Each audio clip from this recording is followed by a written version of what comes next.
नमस्कार and welcome you all to DRX mentor. एक बहुत बड़ा मिसकंसेप्शन है अमंग द कैंडिडेट कि कोई एक बुक उनको बता दे जिसको वो पढ़ के गवर्नमेंट फार्मासिस्ट एग्ज़ाम क्लियर कर लें। तो वेट, ऐसी कोई एक बुक नहीं है जहाँ से आप पढ़ के फार्मासिस्ट एग्ज़ाम क्लियर कर लें। आपको इन डेप्थ स्टडी करना पड़ेगा, multiple books subject wise prefer करना पड़ेगा, तभी आपका एग्ज़ाम क्लियर हो पाएगा।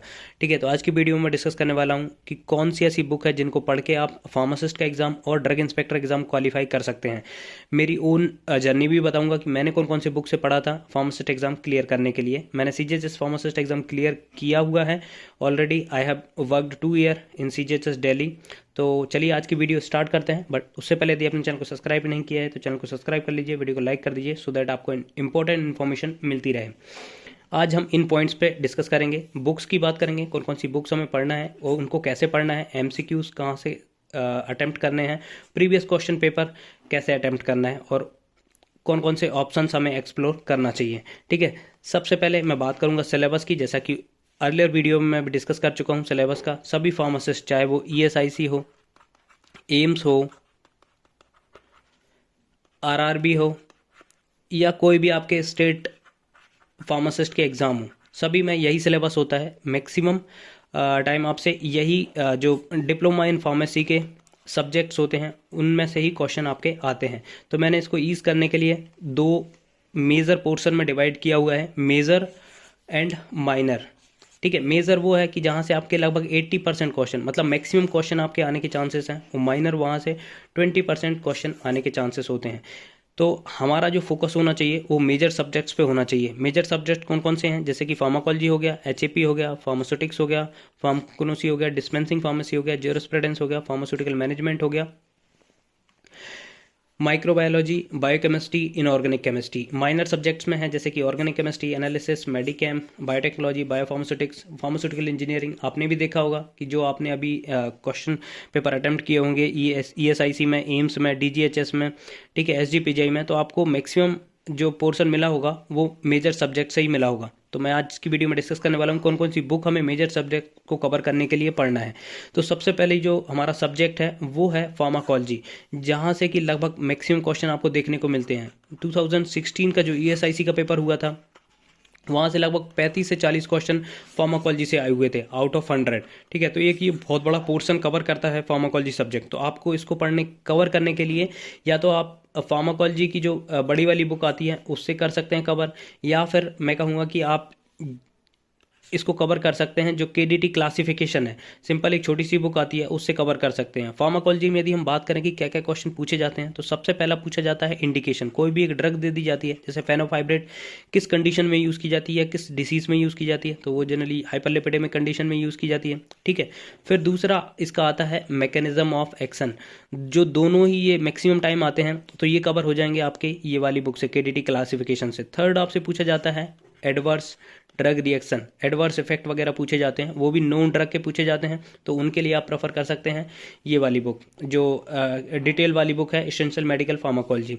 फोर्थ आपसे पूछा जा सकता है ड्रग इन प्रेगनेंसी, प्रेगनेंसी में कौन कौन सी ड्रग प्रेफर की जाती हैं। ठीक है, और फिफ्थ आपसे पूछा जाता है कि डोजेस, मतलब ये बहुत रेयर होता है बट कभी कभी पूछ लिया जाता है। जैसे मैंने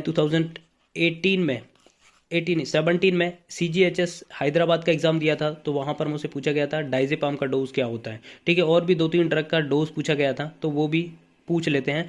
तो यदि आप डिटेल में स्टडी करना चाहते हैं तो आप ये वाली जो डिटेल बुक है उसको प्रेफर कर सकते हैं। ठीक है, HAP, human anatomy and physiology, इसके लिए आप रोसन विल्सन को प्रेफर कर सकते हैं। और ये जो मैं बुक बता रहा हूँ, देखिए आप यदि फाइनेंशियल कंडीशन ठीक नहीं है तो आप इनको पुरानी जो बुक्स होते हैं, स्टोर होते हैं, वहाँ से जाके परचेस कर सकते हैं। आपको ये बहुत सस्ते में आपको ये बुक मिल जाएंगी, तो वहाँ से आप परचेस कर लीजिए। अदरवाइज़ आप यदि थोड़ा सा सक्षम है तो ऑनलाइन मंगा सकते हैं इनको। सारी जो लिंक है मैंने डिटेल लिंक वगैरह सब अटैच कर दिया डिस्क्रिप्शन में, वहाँ से आप परचेस कर सकते हैं। या फिर आप जैसे आप यदि कंटेंट में इंटरेस्टेड हैं तो आप डाउनलोड कर लीजिए बुक कहीं से और अपने मोबाइल वगैरह या लैपटॉप पे पढ़ सकते हैं। बट यदि मोबाइल में पढ़ने का एक थोड़ा सा डिसएडवांटेज होता है कि वहाँ पर डिस्ट्रैक्शन बहुत ज़्यादा होता है। कभी आप इंस्टाग्राम चेक करने लगते हैं, कभी फेसबुक वगैरह, यूट्यूब वगैरह हो गया, या फिर आपको कोई एडवर्टाइजमेंट दिख जाती है तो आप वहाँ पर डाइवर्ट हो जाते हैं। तो उससे अच्छा है कि अपना मोबाइल साइलेंट करें और बुक से पढ़ना स्टार्ट करें। तो एच के लिए आप यहाँ से पढ़ सकते हैं। जैसा कि आपको पता है एच में सेल के जो निकनेम होते हैं वो जनरली पूछ लिए जाते हैं। जैसे power house of the cell किसे कहा जाता है, सीपीयू किसे कहा जाता है, सीपीयू ऑफ द सेल किसे कहा जाता है, प्रोटीन फैक्ट्री पूछा जाता है कि किसे कहा जाता है। तो ऐसे टर्म्स जनरली पूछ लिए जाते हैं, या फिर बोन्स के बारे में पूछ लिया जाता है, या जो हार्मोन्स वगैरह होते हैं, कौन सी ग्लैंड से कौन सा हार्मोन रिलीज होता है उसके बारे में पूछ लिया जाता है। तो वो सब आप कवर कर सकते हैं रोशन विल्सन से। और साथ ही साथ अपने नोट्स भी प्रिपेयर करते जाइएगा। नोट्स बनाने का फ़ायदा ये होता है कि जब एग्ज़ाम टाइम कम मिलता है, जैसे कि आपको पता है ESIC, SGPGI और ये एम्स वगैरह हो गया, यहाँ पे कम टाइम मिला, लगभग 1 से 1.5 महीने का टाइम ही मिला है। तो उस टाइम में सिर्फ आपको रिवीजन करना होता है। तो अपने नोट्स बना के रख रहे हैं, क्योंकि अभी काफ़ी टाइम है। इसका नोटिफिकेशन आया नहीं है, लेकिन नोटिफिकेशन आएगा तो लगभग आपको अच्छा खासा टाइम मिलेगा। जैसे रेलवे की मैं बात करूं, RRB फार्मासिस्ट की 2019 की हम बात करें, 2019 में जो इलेक्शन हुए थे उससे पहले आपका नोटिफिकेशन आ गया था, और इलेक्शन के बाद आपका एग्ज़ाम हुआ था। तो यहाँ पर भी आपको टाइम अच्छा खासा मिलने वाला है। तो आप अपने नोट्स भी प्रिपेयर करें, सो दैट जब आपका एग्ज़ाम आएगा तो आपको ईजी रहेगा उसको रिवाइज करना। ठीक है। फार्माकोग्नोसी एक बहुत बड़ा और मेजर सब्जेक्ट है फार्मासिस्ट एग्जाम के लिहाज से, और ड्रग इंस्पेक्टर की भी। तो यहाँ पर भी 2 बुक हैं। एक होती है जो डिप्लोमा इन फार्मेसी के लिए आती है। ये बुक यदि आप फार्मासिस्ट की प्रिपरेशन कर रहे हैं तो इसके लिए प्रेफर कर सकते हैं। लेकिन यदि आप ड्रग इंस्पेक्टर के लिए टारगेट कर रहे हैं, जैसे मैं ये कहूँगा कि देखिए, आप यदि आपके पास बी फार्मा डिग्री है, सबसे पहले तो यदि आपके पास डी फॉर्म है तो आप एलिजिबल ही नहीं है और अदर एग्ज़ाम के लिए। लेकिन आपके पास बी फॉर्म डिग्री है तो आप एलिजिबल हैं बहुत सारे एग्ज़ाम के लिए। ठीक है। जैसे कि आप ड्रग इंस्पेक्टर वगैरह के लिए टारगेट कर सकते हैं। तो अपनी प्रिपरेशन को ऐसे टारगेट करें कि जैसे आपका, चलिए ड्रग इंस्पेक्ट इसमें हो जाता है फार्मासिस्ट में, तो अपनी प्रिपरेशन कंटिन्यू रखिएगा।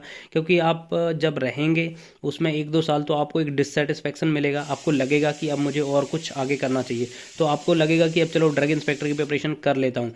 तो इसलिए मैं आपसे कहूँगा कि आप ये अपनी जो प्रिपरेशन है उसको अच्छे से प्रिपेयर करें, नोट्स वगैरह बनाएं। तो यदि जब आप ड्रग इंस्पेक्टर वगैरह के लिए फॉर्म भरें या फिर प्रिपरेशन करने का यदि कभी विचार आता है, तो कम से कम वो नोट्स आपके काम आ जाएं, उनको जस्ट आपको रिवाइज करना पड़े।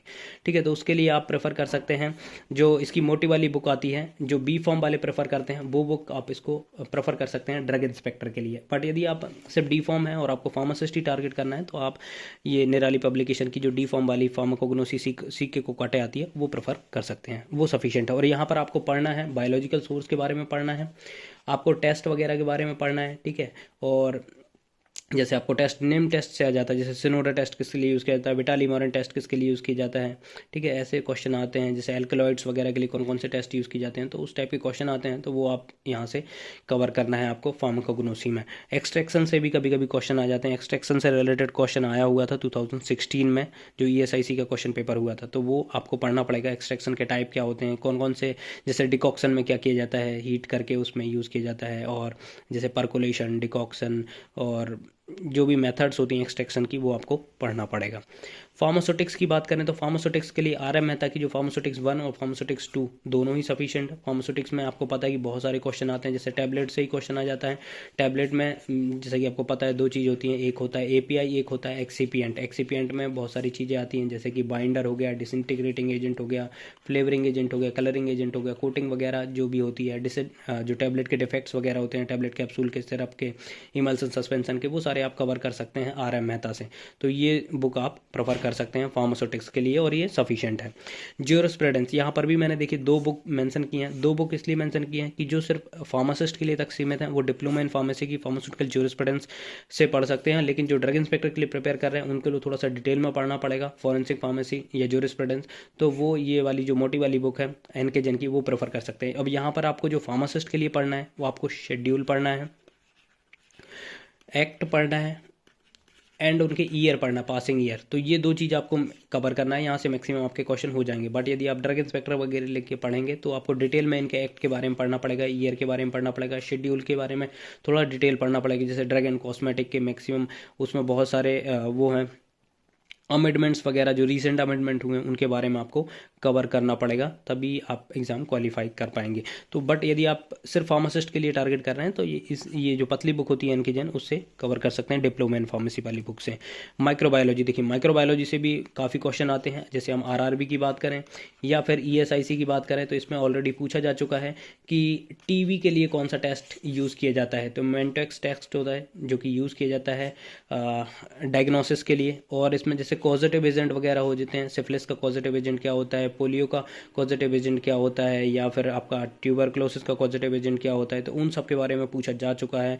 और जैसे बैक्टीरिया के शेप एंड जो जैसे शेप होता है ना, रॉड शेप बैक्टीरिया कौन सा होता है, उस टाइप के क्वेश्चन भी एसआईसी में पूछे जा चुके हैं। तो वो सब आपको कवर करने हैं माइक्रोबायोलॉजी एनके जैन से, फार्मास्यूटिकल माइक्रोबायोलॉजी से। और भी क्वेश्चन आए हुए हैं, जैसे स्टेरलाइजेशन से क्वेश्चन आ चुके हैं। तो ये सफिशिएंट है, एक छोटी पतली सी बुक है एनके जैन, इसे आप कवर कर सकते हैं। डिस्पेंसिंग फार्मेसी, जैसे कि आपको पता है डिस्पेंसिंग में यूनिट से रिलेटेड क्वेश्चन आते हैं, लेटेंट टर्म से रिलेटेड क्वेश्चन आते हैं, तो वो आप कवर कर लेंगे आरएम मेहता डिस्पेंसिंग फार्मेसी से। ये मैक्सिमम टाइम क्वेश्चन पूछे जाते हैं फार्मासिस्ट में। ड्रग इंस्पेक्टर में तो बहुत कम आते हैं, बट डिस्पेंसिंग फार्मेसी में यहाँ से क्वेश्चन आते हैं फार्मासिस्ट में, तो आप इसको प्रिपेयर कर लें आरएम मेहता से। ठीक है, बायोकेमिस्ट्री से बहुत क्वेश्चन आते हैं, बायोकेमिस्ट्री, क्लिनिकल पैथोलॉजी। जैसे आपको पता है एक क्वेश्चन भी आया होता है, क्रिएटिनिन लेवल जब इंक्रीज हो जाता है तो कौन सा डिसीज़ को इंडिकेट करता है, तो वो किडनी डिसीज़ को इंडिकेट करता है। तो ऐसे क्वेश्चन पूछे जाते हैं। या उसमें कभी कभी उनके वैल्यू के बारे में पूछ लिया जाता है कि जो ब्लड ग्लूकोज लेवल कितना होता है, ठीक है, शुगर लेवल कितना होता है, तो वो सब पूछे जाते हैं। तो वो मार्कर वगैरह आप कवर कर सकते हैं यू सत्यनारायण एसेंशियल बायोकेमिस्ट्री से। ठीक है, और एसेंशियल अमाइनो एसिड, विटामिन के बारे में पूछ लिया जाता है, विटामिन कौन कौन से फैट सॉल्युबल होते हैं, कौन से वाटर सॉल्युबल होते हैं, वो सब आप कवर कर सकते हैं essential of biochemistry you Satyanarayan. Sufficient है, ये आप परचेस कर लें, जो कि बहुत अच्छी लैंग्वेज में लिखी हुई है। मैंने भी अपने फार्मासिस्ट जब प्रिपेयर कर रहा था तब इसी से बायोकेमिस्ट्री वगैरह प्रिपेयर किया था। ये तो हो गया आपका फार्मास्यूटिकल, जो फार्मा वाला पोर्शन हो गया जहाँ से मैक्सिमम क्वेश्चन आते हैं। दूसरा आजकल क्या होता है कि नॉन टेक भी पूछा जाता है, मेरे टाइम पे भी पूछा गया था, तो मैंने नॉन टेक प्रिपेयर किया था। जनरल नॉलेज के लिए मैंने लूसेंट, जो कि सफिशिएंट है। मैथमेटिक्स के लिए आर एस अग्रवाल की बुक प्रेफर की थी। और रीजनिंग के लिए जैसे आप अरिहंत वगैरह या जो आपको सूटेबल लगती है वो आप कर लें, मैंने अरिहंत की बुक प्रेफर की थी। ठीक है, यहाँ पे एक और मेजर चीज़ होती है जो होती है करंट अफेयर।